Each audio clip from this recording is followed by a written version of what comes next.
South Dakota State is similar to what they've been in years past. Zenner's back again, and Zenner's like Johnson, if you will, to the league. He had another 70, 80-yard run against Missouri. I mean, he can outrun anybody on the field at any time. Tremendous running back, and Coach, they're going to do the things they do, and they run the ball very well. They've got a junior college quarterback playing for them right now. So, and then defensively, they're similar to what they've been in the past, and they're aggressive in what they do. So, they had a great win last week. They came from behind. They were way back on Missouri State, and they came back and won the game. So, they were down like 28-10, something like that, and came back and won the football game. As good as your defense has been this year, especially the last 4 games, and knowing what you've got ahead of you, what is the message this week? What are you going to work on the most?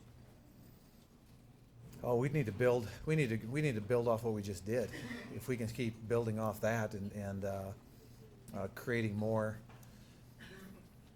I don't know, but I think we can still do more on defense. I mean, we had some errors on defense, particularly in the first series, is the last couple games.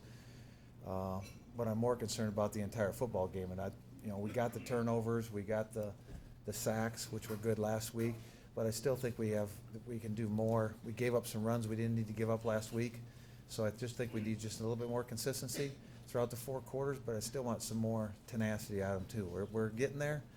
We're not polished yet, and that's the good thing too. I think we're getting there. They're getting the idea. They're getting better each week. And the great thing about last week is we didn't play. It wasn't just about Xavier Williams. It wasn't just about 1 or 2 players. It was we ran probably 7 guys through the offensive line. They all played well, and I think it helped us at the end of the game to still have the same pass rush as what we had at the beginning of the game, and we needed that, of course, with what was going on going down the stretch. Brett McMakin had a huge game, Coach, with those 3 sacks and an interception. Sophomore kind of burst onto the scene.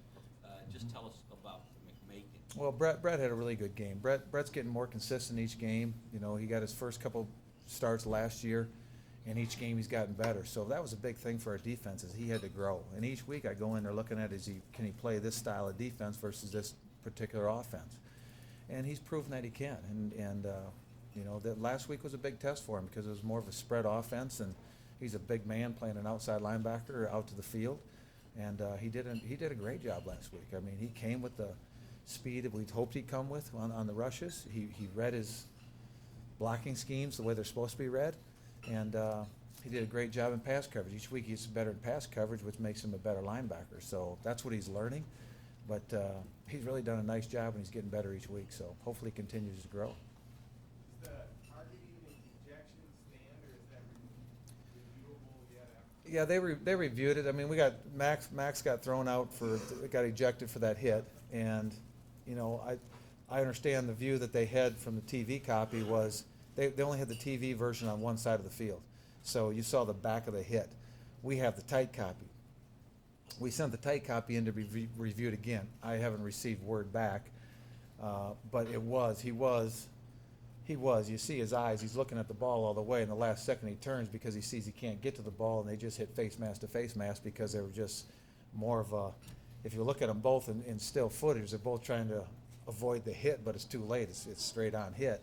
So it wasn't like he leaned into it or dipped his head, but just the timing of everything created it. So I don't know what answer we'll get, but the targeting. I understand the targeting, but that's a tough call, man. It's Do you expect that in? probably not till tomorrow sometime, I would hope. Usually it's Tuesday or Wednesday, but right now he's out for the first half of your next game just because of the rule.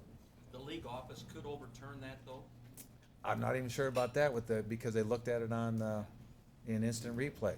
But yet our instant replay isn't like BCS instant replay. We're limited in the cameras that we have, and hopefully by adding another angle to it, because we got the picture from the tight copy, which the TV did not have. So hopefully, and that shows his eyes of what he was actually trying to do, where you see what he's looking at instead of just from the back, all you see is his head hitting him. So I understand why on TV copy it may have been deemed that way, but when you look at the tight copy, you can kind of see what's going on a little bit better. You like the instant